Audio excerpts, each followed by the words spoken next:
While Dad was away, Mom and my brother kept taking my stuff for years. So I documented everything and sent it to him. I noticed the phone charger first. Mine was on my nightstand when I went to school, gone when I came home. I knew it wasn't some mistake. My brother's was fraying and half dead. His was always fraying and half dead. I said nothing, plugged in a backup. 2 days later, my earbuds were missing too. Then my hoodie, then a 20 from the drawer where I kept birthday money. I mentioned it to Mom. She shrugged like I was being dramatic, said my brother probably just needed it. Like needing something gave him rights to it. Like the word mine stopped applying when it came to him. That was the first time I realized I didn't live in a house. I lived in a storage unit for other people's convenience. Dad was stationed overseas most of the year. Army guy, always the hero, the fixer, the one who sent long, careful emails about honor and discipline, but none of that made it through the front door. While he played savior in another country, I was getting stripped down piece by piece at home, quietly, casually, repeatedly, and Mom let it happen. She wasn't clueless. She was complicit. She'd hand him things that were mine. She'd say, "Your brother's been through a lot." I'd think, "So have I." But I guess my trauma doesn't count because it doesn't look loud enough. I didn't punch walls. I didn't scream. I didn't fail classes. I didn't make life harder for her. I just shut my door and started hiding things in the back of drawers, under old socks, in taped up cereal boxes under my bed. He found them anyway. I got a used laptop for school. Dad mailed it with a typed note and a laminated schedule. Said he was proud of me. It was stolen by day 6. My brother needed it to apply for jobs. He didn't apply for anything. He watched Twitch streams until 4 a.m. and spilled soda on the keyboard. Mom called it an accident, said I could share for now. I stopped answering Dad's emails. I didn't want to be a snitch. That's the trap. That's how they keep you quiet. You don't want to be the one causing waves. You don't want to make your mom cry. You don't want your brother to hate you. You don't want to be dramatic. So you swallow it all and say nothing while they keep picking at your life like it's a buffet. But I wasn't stupid. I knew it wasn't stopping. So I started documenting. I made a folder, password protected, named it something boring like Math Notes 2021. Inside, I logged every item that went missing. Dates, photos, who I saw use it next, whether it was returned, condition, screenshots of text messages, photos of drawers emptied out.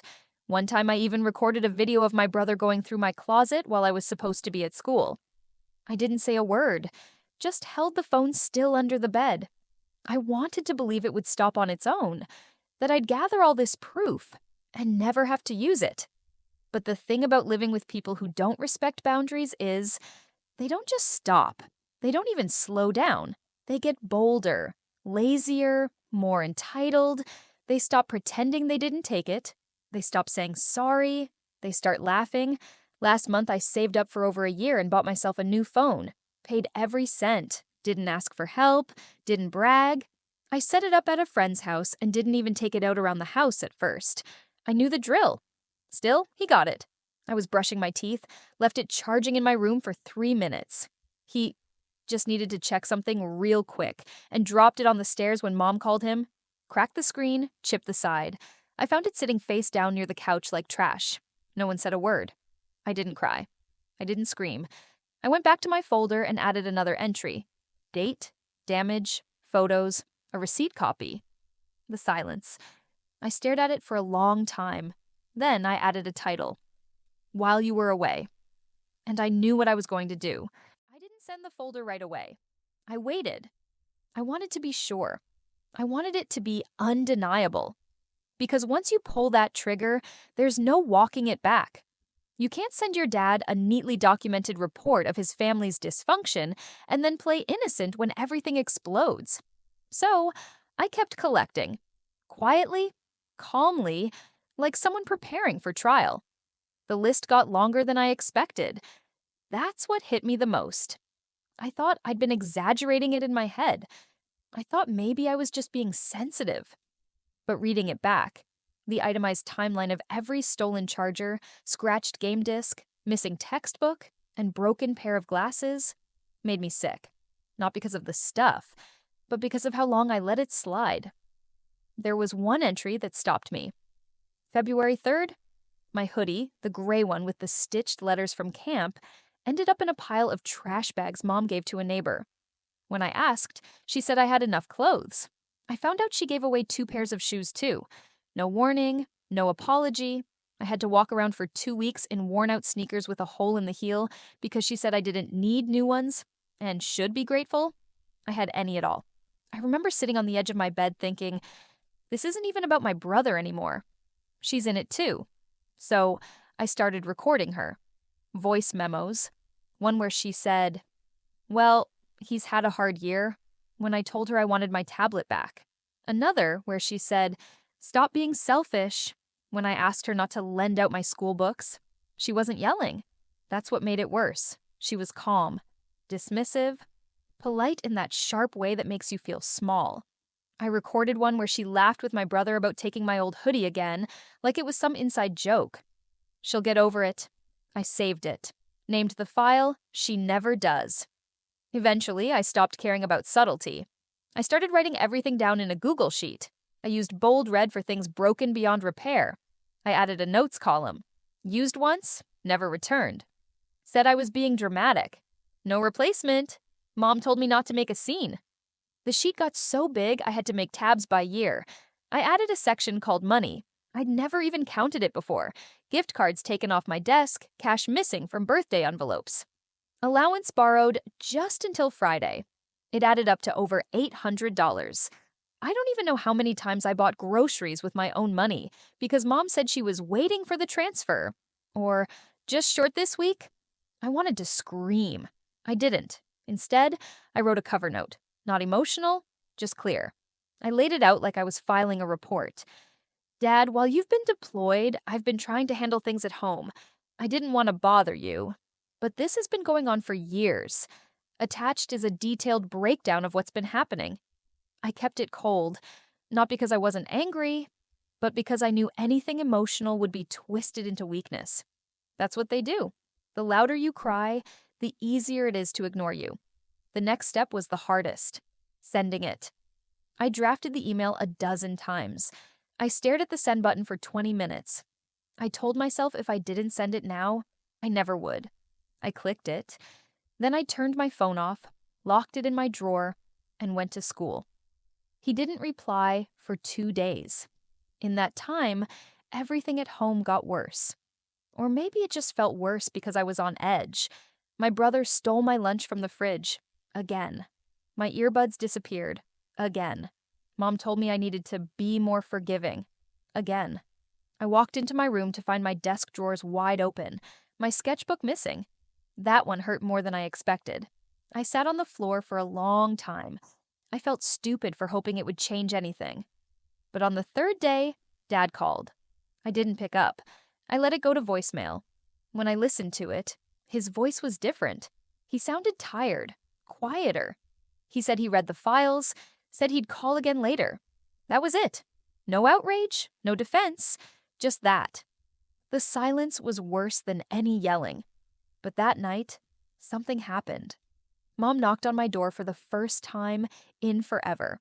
She asked if I'd seen her laptop charger. I said no. She stared at me a little too long before walking away. And then, my brother stopped talking to me altogether. Like I'd betrayed him. That's when I knew. He'd seen it. She had too. Dad must have forwarded it to them. I wasn't scared. I didn't regret it. But something in the air shifted. I'd started a war. Whether I meant to or not, the weirdest part wasn't the silence. It was the politeness. The day after Dad called, things in the house got careful, not better, just filtered. My stuff stopped disappearing. For the first time in forever, I found my jacket exactly where I left it. My charger stayed plugged in. My food was untouched. But nobody said anything. Nobody acknowledged anything. My brother wouldn't look at me. Mom walked around like she was trying out a new role, like a teacher playing fun mom at a school event. It wasn't guilt, it was damage control. I guess when someone holds up a mirror to your face, you don't thank them, you flinch, you adjust, you start watching your posture, you don't actually change. A week later, Dad called again. I picked up this time. He asked how things were. I said fine. He said he'd spoken to Mom, said she told him some things may have been exaggerated. I didn't respond. Then he told me he was coming home in 3 weeks. That's when I knew I was on my own. He wasn't coming home to fix anything.